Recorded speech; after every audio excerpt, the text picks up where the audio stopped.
Now the first step before we begin is removing the caliper. The reason behind that is because just to turn this rotor, it does take a lot of force with the caliper and of course the brake pad still attached here.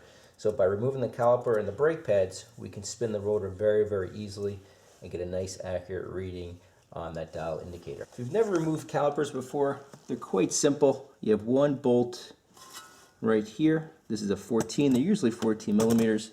And there's another one on the bottom, which I'll catch for you in a moment. And what I always use, of course, is just a wrench. Let me get back out over here. Just a 14 millimeter wrench. The longer the better. And then what I'll do is I'll tap the end of the wrench with a hammer. That way you don't beat up your hands and so forth. And then there's another one right on the bottom right here.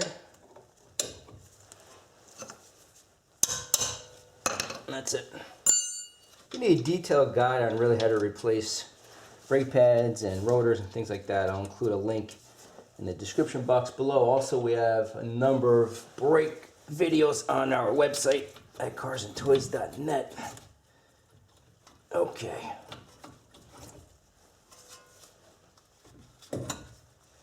And here are your brake pads. We'll take a quick look. These are still in good shape. I'll just place it to the side. And then I'm going to suspend the caliper here using a bungee cord. Now before we check the run out or the levelness of the rotor using the dial indicator, I want to check the thickness of the rotor. Now for this vehicle, the limit is 22 millimeters. So to check the thickness, I'm going to use a digital caliper. You can purchase these, gosh, maybe $10. They're pretty inexpensive, believe it or not. So we'll just check the thickness, and if we're 22 millimeters or above, then we know the rotor thickness is okay, and then we can check the levelness. So let me come in for a zoom and show you how this works. So we're just going to open this up, place the two calipers here, with the end guides against the end of the caliper. And as you can see, we're at 23.33 millimeters. So this rotor thickness is in good shape. Now let's go ahead and check the run out or the levelness of the rotor. Now we have the dial indicator hooked up here on the rotor. If you've never used one of these devices, they're quite simple. They come with a vice grip that you can clamp on to any metal piece. In this case, I have it attached to the upper strut bolt. Clamped it down, and then you have a metal line that runs to the dial indicator.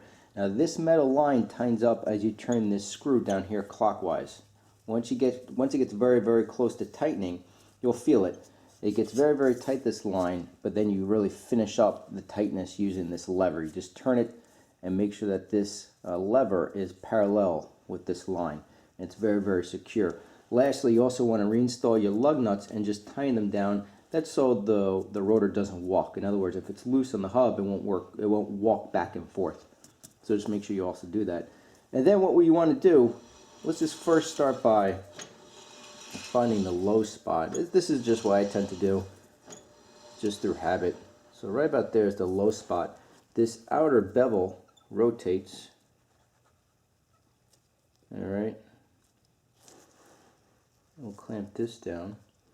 Now the service limit on this vehicle is 0.02 of an inch. So in other words, two of these lines. Each line represents 1/1000th of an inch. So if we see a variation of more than 0.02 of an inch, then either our rotor has to be resurfaced, or it could also be something with the wheel bearing, which I'll show you in a moment what the deal with that is. So just rotate the rotor, and as you can see, we're already at a spec, and the results just repeat, which tells you that the dial indicator is installed correctly. But this is just around 0.005 of an inch. So either the rotor has to be resurfaced, or the end play on the wheel bearing may be off. And I'll show you in a moment how to test that. But this is essentially how you use one of these dial indicators. Very, very easy to use. Very nice tool to have. If you're a little intimidated by using the analog gauge, you can also purchase one of these using a digital gauge. And some people tend to do that. So let me just take all this off. Let's get down to the wheel bearing. We'll double check the end play, and then we can really verify if this rotor has to be resurfaced or even replaced.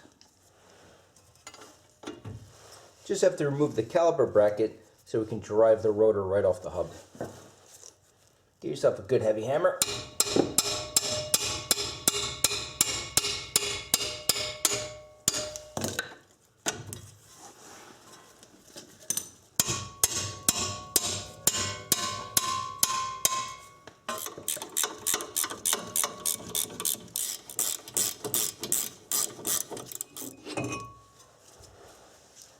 Now rotors tend to solidify to the hub, especially if you live in just a nasty area with road grime, salt, and so forth.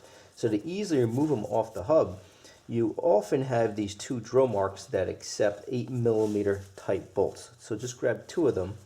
And again, most rotors have these markings, and it just makes the job very, very easy to remove the rotor off of the hub. And as we turn the screws, they'll make contact with the hub right behind it and drive the rotor right off. By far the easiest way to do this. You'll be there all day with a hammer trying to get this off.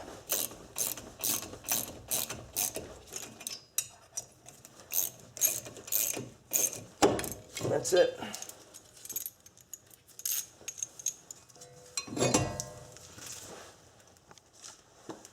So let's see if we have any movement here. And as you can see, we're solid. So this wheel bearing is in terrific shape. Another way you could do this test is if the wheel was still in the car, jack the wheel off the ground and shake. See if you could shake the wheel. And that's another good test, not only for the ball joint and the tire rod, but also for the wheel bearing. So this wheel bearing is in perfect shape. So in this case, we can either resurface the rotor or just replace it. And a common symptom, if you're curious, if you do have to replace or resurface the rotor, is when you hit the brake pedal, you'll feel vibration. And that's a very good indication that's not perfectly smooth anymore. Again, you can resurface it, give it to a machine shop, they'll do it for you. Or very often it's just cheaper and easier and quicker if you just replace the rotors and call it a day. Make sure you do both sides as well. Check your rears as well. This is the front. Also check the rear. And hopefully this helps you guys out there. And we'll see you next time.